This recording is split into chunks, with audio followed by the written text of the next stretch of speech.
इस वक्त सभी की निगाहें पेरिस ओलंपिक पर लगी हुई हैं क्योंकि देश भर से सैकड़ों खिलाड़ी देश का नाम रोशन करने के लिए, देश में मेडल लाने के लिए पेरिस में पसीना बहा रहे हैं।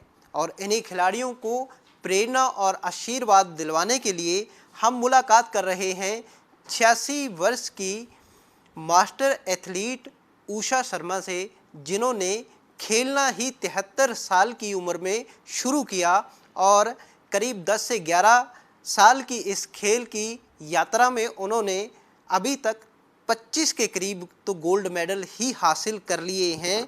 और ये आप देख सकते हैं, ये जितने भी गोल्ड मेडल आपको दिख रहे हैं ये सब उषा शर्मा ने ही प्राप्त किए हैं। और इनमें से कई जो हैं वो अभी यहाँ पर मौजूद नहीं हैं।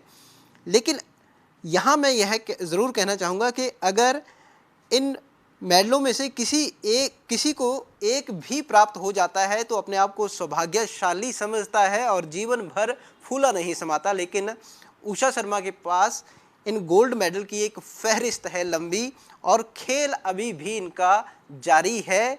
86 साल की उम्र हो चुकी है और 4 अगस्त को ये इंडोनेशिया में खेलने जा रहे हैं। शॉटपुट, रेस और डिस्कस थ्रो, इनमें इन्होंने गोल्ड मेडल हासिल किए हैं। मेरे साथ हैं फ़िलहाल। बहुत बहुत स्वागत है आपका और बहुत बहुत शुभकामनाएं आपको आपकी अगली गेम के लिए, और बहुत सारी बधाइयाँ आपको इतने मेडल्स हासिल करने। थैंक यू जी। सबसे पहले हम आशीर्वाद दिलवाना चाहेंगे आपसे उन प्लेयर्स को जो ओलंपिक में गए हुए हैं, क्या कहना चाहेंगे? देखिए, वो जो ओलंपिक तक पहुंच गए हैं वो तो अपने देश को रिप्रेजेंट कर रहे हैं, तो आप पूरा जोर लगाइए वहाँ पे कि आपको कोई देश का नाम आप ऊंचा कर सके।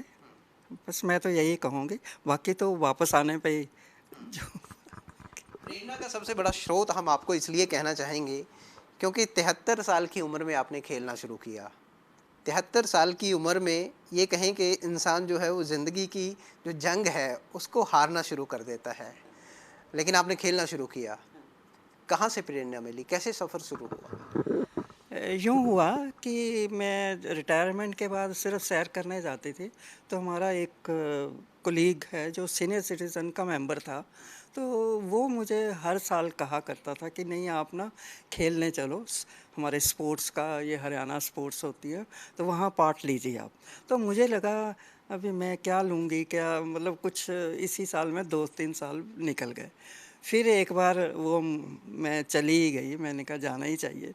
तो वहाँ जाके मैंने देखा कि मुझे अवार्ड मिले, तो आप उत्साहित हो जाते हैं कि चलो ये भी हो सकता है।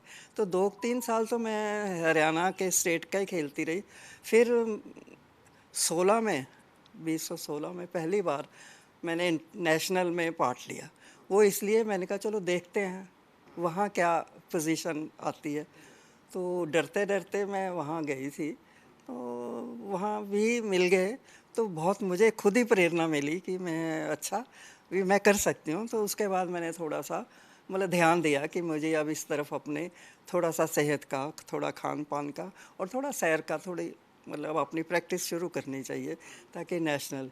फिर 2017 में हम न्यूज़ीलैंड पहली बार गए बाहर, तो हमारा कंटिजेंट था 30-60 फ्रॉम हरियाणा।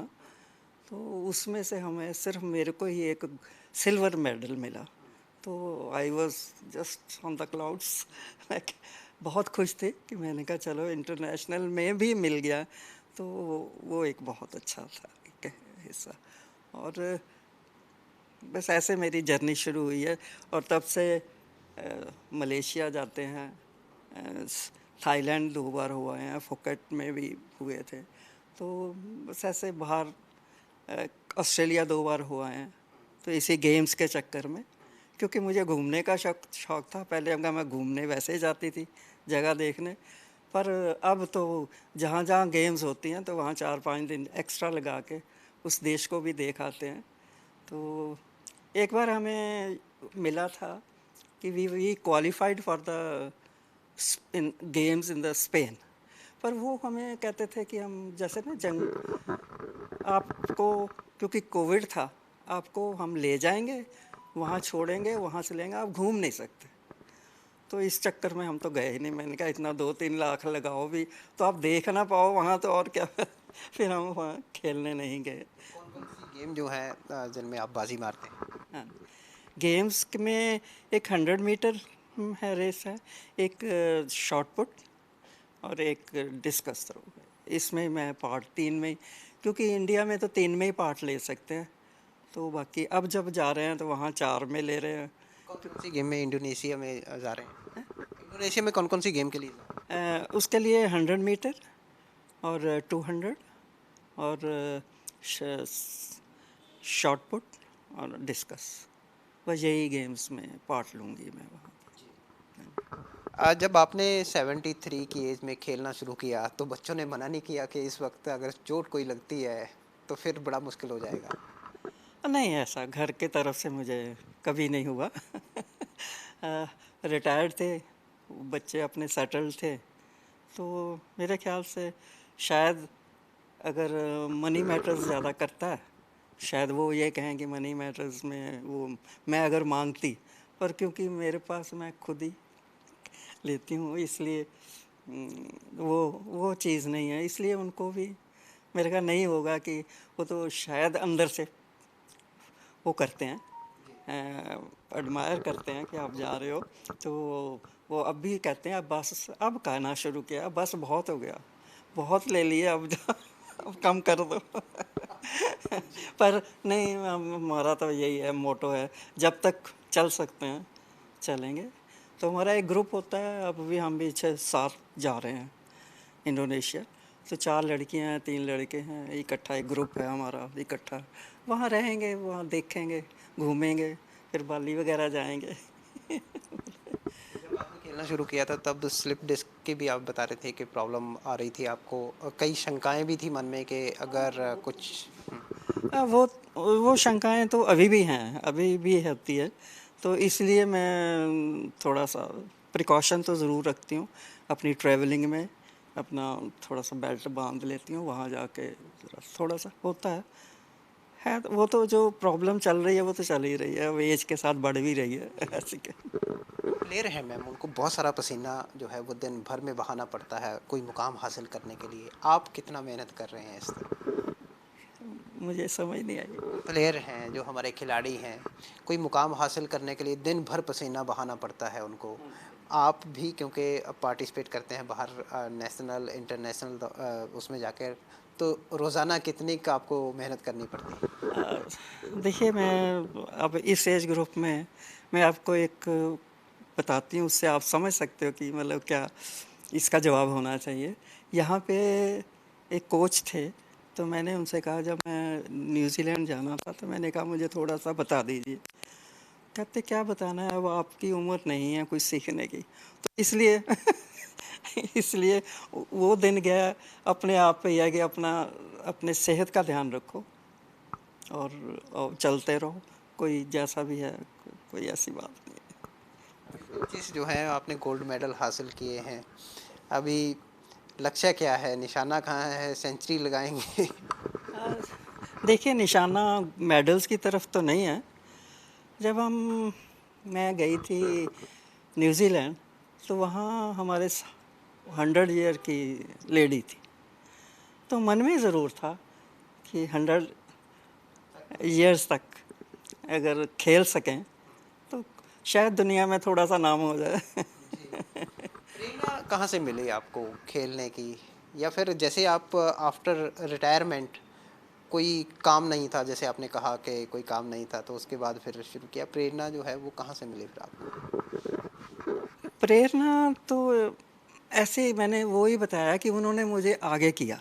हमारे जो यहाँ कोलीग थे वो अब भी जाते हैं, वो पार्टनर है मेरे मिक्स डबल में, जो हमने ये अभी लिया है विनर का, तो उन्होंने ही शुरू में मुझे कहा था अब चलिए, तो तभी से है, बस वही प्रेरणा उन्होंने दिया, बाकी तो अपने इनबिल्ट अपनी होती है कि हाँ हमने जाना है, वहाँ जाना है, क्योंकि मुझे घूमने का शौक़ है, उस घूमने का भी, ट्रैवलिंग का भी मेरा वो पूरा हो जाता है कि हर देश देख लेते हैं, तो वही चलती है प्रेरणा, तो कहीं से और मुझे तो नहीं याद। किसी को यदि कोई एक उपलब्धि भी हासिल हो जाती है तो ज़िंदगी भर उसको भूलता नहीं है। आपकी फ़हरिस्त जो है उपलब्धियों की, क्या आपको ज़ुबानी याद है या फिर आपको लिखना पड़ता है? मैंने सुना है कि आपको लिखना पड़ता है कि कहाँ-कहाँ मेडल मिला, कब-कब। हाँ, अभी लिखना चाहिए। ऐसा होता था कि मैं आके लिख लेती थी कि इस ईयर में हमें इतने मिले हैं, ताकि इंटरमिंगल हो जाते हैं, कोई स्टेट में कितने मिले हैं, नेशनल में कितने मिले हैं और इंटरनेशनल कितने मिले, तो सबका अलग से एक हिसाब रख लेती हूँ। तो पर जब से कोविड हुआ है उसके बाद थोड़ा सा मैंने हिसाब रखना छोड़ दिया।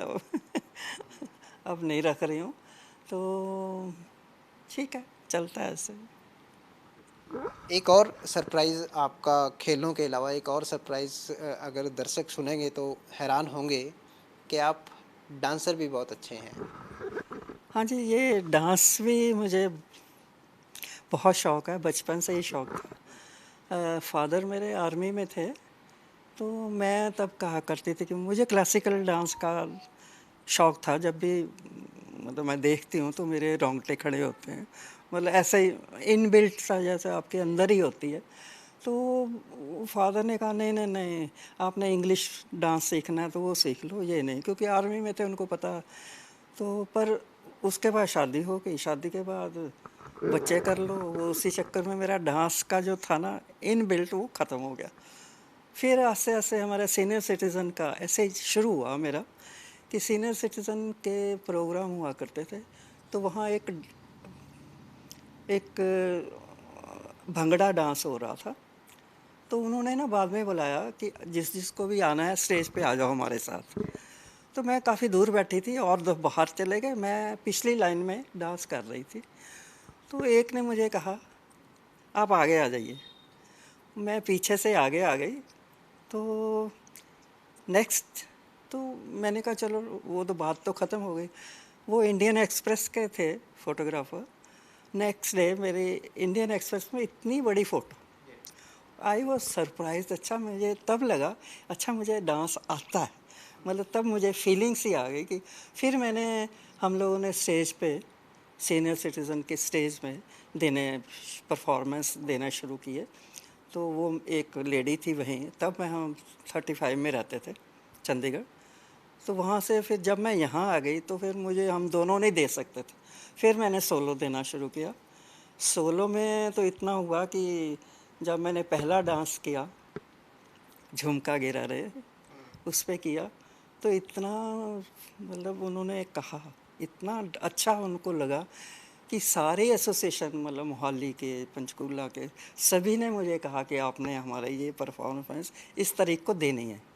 तो आई वॉज सरप्राइज। फिर एक बार मुझे फर्स्ट प्राइज़ भी मिला कि इस उम्र में डांस हो रहा है। तो ऐसे डांस का, फिर एक बार कुग्गी आया था। मैं, हाँ, कुग्गी आया था। तो मैं, उसके पहले मैंने डांस किया था एक पंजाबी गाना, टैगोर थिएटर में था चल रहा। तो उस वक़्त मुझे, जब मैं डांस कर चुकी, तो फिर उसने, मतलब स्टेज पे आके, ये उषा शर्मा, उसने इतनी बार मेरा नाम लिया, इतनी बार नाम लिया, कहते कि ये तो मजाक किया कि अगर मैं अपने बापू को ले आता तो मेरी माँ ने मुझे थप्पड़ मारना था। ये उसने, मतलब नेक्स्ट डे अखबार में भी ये पूरा डायलॉग आया। तो मुझे मतलब लग रहा था कि हाँ, मैं एक अच्छी डांसर हूँ। मुझे लगा कि मैं अपने आप को अपना आपकी समझती हूँ। प्रतिभा को और पहचान रहे हैं। हाँ, ये बहुत अच्छा अपना डांस वगैरह, मैं जहाँ हो रहा होता है तो मैं से रहा नहीं जाता। मैं तो पर ये है कि सीखने का मौका नहीं मिला। बस अब अपने आप ही अपना कैसे करना है, क्या करना है, तो कर लेते हैं। चलिए, प्रेरणा और आशीर्वाद तो हो गया, लेकिन राज जो है वो बताइए, अब क्या है, क्या राज है आपकी एनर्जी का? मेरी एनर्जी। एनर्जी का राज अब मुझे खुद ही नहीं पता। एनर्जी का राज इनबिल्ट ही है, शायद भगवान की देनी है कि अपने आप को, जैसे मैंने कहा ना कि 100 साल तक जीना है, उसके लिए क्या करना है। पर ठीक है, जितना खुश रहो, जब तक कि वो मील के पत्थर स्थापित करते रहो कहीं ना कहीं। हाँ, लगता तो है पर कल का कुछ पता नहीं। वैसे आदमी तो बहुत बहुत आगे देखता है, पर जब आज भगवान ने कब आपका सूखे पत्तों ने गिर जाना है ये कुछ पता नहीं होता। पर चलो ठीक है, होप इज़ ऑलवेज देयर। तो वो आपको जो होप है ना कि मैंने 100 साल बाद भी खेलना है, वो चलेगी शायद, वो ले जाए आगे बहुत बहुत शुक्रिया, बहुत बहुत शुभकामनाएं आपकी आपके लिए हमारी, और हम भी यही चाहेंगे कि आप 100 साल से भी ज़्यादा तक खेलते रहें और उपलब्धियां हासिल करते रहें, और हम भी आपके इंटरव्यूज़ फिर और भी लेते रहेंगे। तो ये थे हमारे साथ उषा शर्मा, जो एक प्रेरणा है, जो एक प्रेरणा का बड़ा स्रोत भी हैं।